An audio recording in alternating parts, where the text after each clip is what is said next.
नमस्कार दोस्तों, मैं नंदलाल शर्मा नंद एकेडमी में आप सभी का स्वागत करता हूं। आज की इस वीडियो में हम डिस्कस करेंगे स्केलेटन सिस्टम यानी कंकाल तंत्र से रिलेटेड जितने भी इम्पॉर्टेंट क्वेश्चन हैं, अभी तक की प्रतियोगी परीक्षाओं में जितने भी प्रश्न आए हुए हैं उन सबका इस वीडियो में डिस्कस किया जाएगा। यह वीडियो आगामी परीक्षाओं लेखपाल, रेलवे में NTPC group D, UPSI, SSC तथा यूपीएससी के लिए भी अत्यंत महत्वपूर्ण होगी। वीडियो शुरू करने से पहले मैं आपसे रिक्वेस्ट करता हूं कि चैनल को लाइक, सब्सक्राइब, शेयर तथा बेल आइकन जरूर प्रेस करें, जिससे कि सही समय पर आपको नोटिफिकेशन मिलती रहे। यह वीडियो एक क्वेश्चन और आंसर का यानी स्केलेटन सिस्टम से रिलेटेड क्वेश्चन आंसर का सेट है, जिसमें पहला क्वेश्चन है ओडोंटोलॉजी निम्नलिखित में से किसका अध्ययन है। यानी ओडोंटोलॉजी के अंतर्गत दांतों का अध्ययन किया जाता है। दूसरा प्रश्न है मानव की हड्डी का मुख्य घटक क्या है। यानी जो मनुष्य के शरीर में हड्डी होती है उसका मुख्य घटक क्या है, वह है कैल्शियम। अल्ना नामक हड्डी कहाँ पाई जाती है। अल्ना नामक हड्डी मनुष्य की भुजा में पाई जाती है। बुढ़ापे में मनुष्य की हड्डियाँ क्यों कमज़ोर हो जाती हैं। बुढ़ापे में मनुष्य की हड्डियाँ कैल्शियम की कमी के कारण कमज़ोर हो जाती हैं। उपांगी यानी अपेंडिकुलर यानी उपांगी कंकाल में कितनी हड्डियाँ होती हैं। अपेंडिकुलर बोन में कितनी हड्डियाँ होती हैं। तो अपेंडिकुलर बोन में 126 बोन्स होती हैं, यानी 126 हड्डियाँ होती हैं।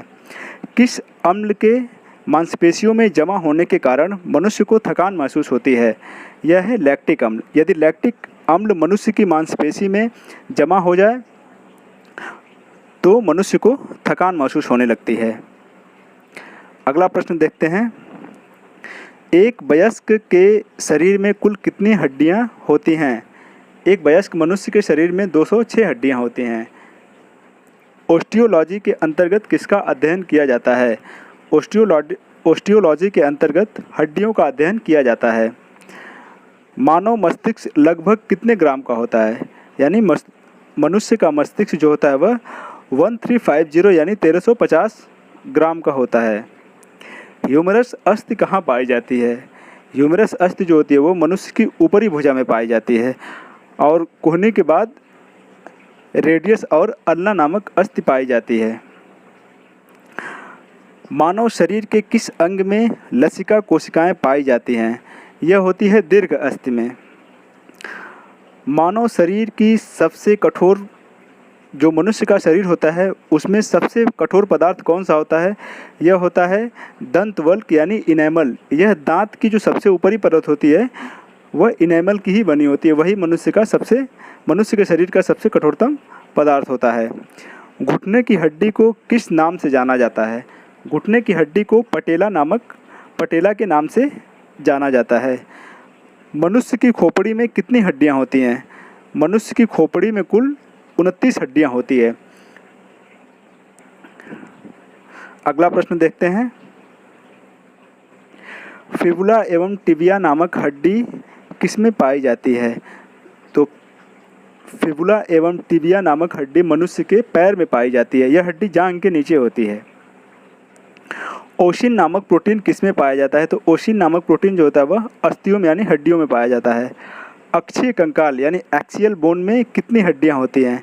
तो एक्सियल बोन में 80 यानी 80 हड्डियां होती हैं।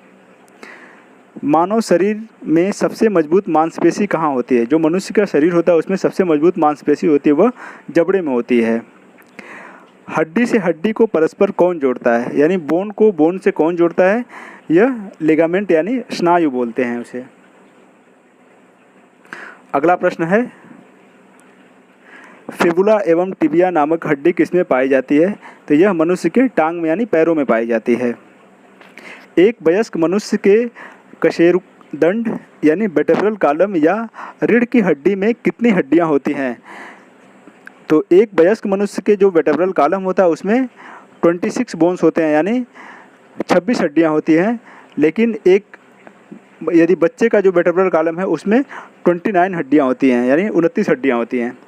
अस्थियों को मांसपेशियों से कौन जोड़ता है। यानी बोन को मसल से कौन जोड़ता है। तो यह है टेंडन यानी कंडरा। मानव शरीर में कितनी मांसपेशियां पाई जाती हैं। यानी मनुष्य के शरीर में 639 मांसपेशियां पाई जाती हैं। युष्टोकी नलिका मानव शरीर के किस भाग में अवस्थित होती है। यह मनुष्य के कान में होती है। शल्य क्रिया में आर्थोप्लास्टी क्या है? शल्य क्रिया में जो आर्थोप्लास्टी होता है यह कुल्हे के जोड़ का प्रतिस्थापन होता है, यानी हिप जॉइंट रिप्लेसमेंट करना को ही हिप जॉइंट को रिप्लेसमेंट करने को शल्य क्रिया में आर्थोप्लास्टी कहते हैं। अगला प्रश्न है, दांतों का बाहरी आवरण यानी इनेमल किसका बना होता है? यह कैल्शियम फास्फेट का बना होता है। मानव शरीर की सबसे छोटी एवं सबसे बड़ी अस्थि क्रमशः है, यानी जो मनुष्य के शरीर की सबसे छोटी हड्डी है उसे स्टेपिस कहते हैं, तथा मनुष्य के शरीर की सबसे बड़ी हड्डी है वह फीमर होती है। फीमर को जांघ की हड्डी कहते हैं तथा स्टेपिस कान में एक हड्डी होती है उसे कहते हैं।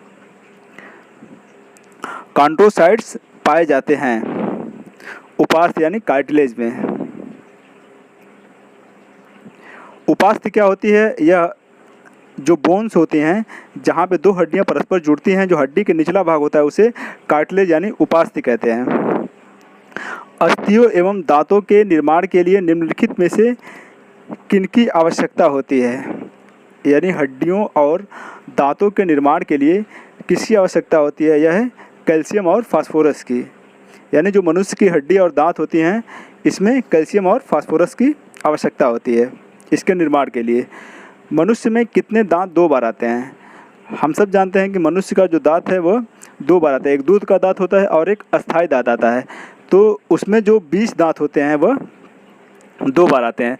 डाइजेशन सिस्टम हम पहले पढ़ चुके हैं कि इंसेसर, कैनाइन, प्री मोलर और मोलर यह 3:1:3 के रेशियो में आते रहते हैं। मनुष्य के शरीर में पसलियों की कुल संख्या कितनी होती है? मनुष्य के शरीर में पसलियों की कुल संख्या 24 होती है। निम्नलिखित में से कौन सा लवण मानव शरीर में सर्वाधिक पाया जाता है? तो यह है कैल्शियम फास्फेट। अगला प्रश्न है, नवजात शिशुओं में हड्डियों की संख्या लगभग कितनी होती है? यानी जो नवजात शिशु होते हैं उनमें हड्डियों की संख्या लगभग 300 होती है। निम्नलिखित में से कौन सा तत्व मानव शरीर में सर्वाधिक पाया जाता है? यानी मनुष्य के शरीर में कौन सा तत्व सर्वाधिक होता है? तो वह ऑक्सीजन है। यानी मनुष्य के शरीर में सबसे सर्वाधिक पाया जाने वाला पदार्थ तत्व ऑक्सीजन है। ओस्टियोसाइट पाए जाते हैं हड्डियों में यानी बोन में पाए जाते हैं। नाखून काटते समय दर्द नहीं होता है क्योंकि नाखून मृत कोशिकाओं के द्रव्य द्वारा बने रहते हैं जिनमें रक्त संचरण नहीं होता है, इसलिए नाखून काटते समय दर्द नहीं होता है। आज की वीडियो में इतना ही। यह 35 क्वेश्चन का सेट था। अभी एक ओवरव्यू लेते हैं, यानी बोन में कितने टाइप के बोन्स होते हैं, किस बोन को क्या कहते हैं, वो सब हम इसी वीडियो में अभी देखते हैं। यह है ह्यूमन स्केलेटन सिस्टम, यानी जो मानव कंकाल तंत्र है। यहाँ से इसमें देख सकते हैं, यहाँ इस फिगर से हम देख सकते हैं यह है human skeleton system. Skeleton system में दो प्रकार के स्केलेटन सिस्टम होते हैं। यह होता है अपेंडिकुलर स्केलेटन और दूसरा है एक्सियल स्केलेटन। यानी जो यह अपेंडिकुलर स्केलेटन है, यानी जिसमें दोनों हाथों की हड्डियाँ, दोनों पैरों की हड्डियाँ तथा ये जो मेखलाएँ हैं जहाँ से दोनों पैर जुड़े होते हैं और वर्टेब्रल कॉलम या रीढ़ की हड्डी जुड़ी होती है, इसको बोलते हैं श्रेणी मेखला। तथा जहाँ से दोनों हाथ जुड़े होते हैं इसको बोलते हैं अंश मेखला। और ये पसलियाँ होती हैं। और जो एक्सियल स्केलेटन होता है, यहाँ से देख सकते हैं, यह स्कल यानी खोपड़ी हो गई, यह पसलियाँ हो गई, पसलियाँ जिनसे जुड़ी होती है इसको स्टर्नम बोलते हैं, और यह वर्टेब्रल कॉलम हो गया। तो इस तरीके से स्केलेटन सिस्टम में जो एक्सियल स्केलेटन हुआ उसमें कुल नंबर ऑफ बोन्स 80 हो गई, और जो अपेंडिकुलर बोन होता है उसमें नंबर ऑफ बोन 126 होती है। यहाँ से एक्सियल बोन और अपेंडिकुलर हमने समझा। और आगे देखते हैं स्केलेटन सिस्टम। अभी हमने बात किया मेखलाएँ, यानी जो एक्सियल बोन और अपेंडिकुलर बोन के तहत आते थे। यहाँ से देख सकते हैं मेखलाएँ दो प्रकार की होती हैं। यह होती है अंश मेखला, इसको बोलते हैं, यह होता है कॉलर बोन, यानी इसको बोलते हैं कैल्विकल। और यह जहाँ से दोनों हाथ जुड़े होते हैं इसको बोलते हैं स्कैपुला। ये सब आते हैं पेक्टोरल यानी अंश मेखला के अंतर्गत। और यहाँ से दोनों पैर जुड़े होते हैं और ऊपर वर्टेब्रल कॉलम यानी रीढ़ की हड्डी, इसको बोलते हैं पेल्विक ग्रिडल यानी श्रेणी मेखला बोलते हैं। अपेंडिकुलर बोन का जो पहला भाग होता है, फोर लिम्स यानी अग्रपाद यानी दोनों हाथों की हड्डियां, उनमें क्या कहते हैं, जो सबसे ऊपरी जिसको बाइसेप्स कहते हैं, वो उसमें उसका नाम होता है ह्यूमेरस। और जो दोनों हाथ की हड्डियां होती हैं मतलब हाथ में, इसको बोलते हैं रेडियस। और अल्ना जो कलाई होती है इसको कार्पेल बोलते हैं, उसका अगला हिस्सा मेटाकार्पेल, और उंगलियों को फेलेंगस बोलते हैं। इसी तरीके से पक्षपाद में भी होता है।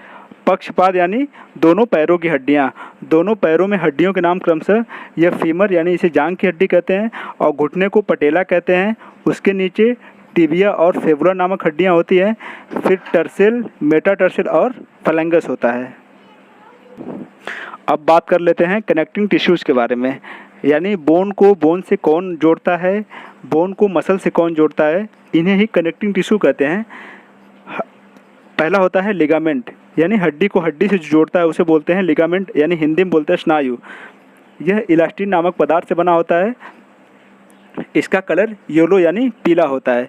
दूसरा होता है टेंडन, यह बोन को मसल से जोड़ता है, और यह कॉलेगन से निर्मित होता है। इसका कलर वाइट यानी सफ़ेद होता है।